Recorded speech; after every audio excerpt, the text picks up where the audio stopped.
Habib Djafar beber alasan kerap kolaborasi dengan pemuka agama non-Islam. Habib Djafar selama ini dikenal sebagai ustaz dengan gaya berdakwahnya yang gaul. Beliau pun disorot serta dianggap sebagai ustaz untuk para kaum milenial. Bahkan Habib Djafar juga sering kolaborasi dengan pemuka agama non-Islam. Di balik itu, Habib Djafar rupanya memiliki alasan tersendiri mengapa sering kolaborasi dengan pemuka agama non-Islam. Dikutip dalam kanal YouTube Selop Oncam News pada Sabtu, tanggal 15 April tahun 2023, Habib Djafar mengungkapkan alasannya kerap berkolaborasi dengan pemuka agama non-Islam. Kita ingin Islam itu menjadi kesempurnaan yang dapat dirasakan siapa saja termasuk non-Muslim, kata Habib Djafar.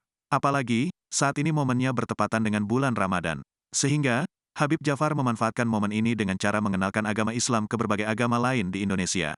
Ramadan sebagai karunia dari Allah kepada umat Islam, saya ingin bersama teman-teman dirasakan kegembiraannya, kehangatannya oleh siapa saja, terang Habib Djafar. Sementara itu, Habib Djafar berhasil mendekatkan diri kepada para milenial.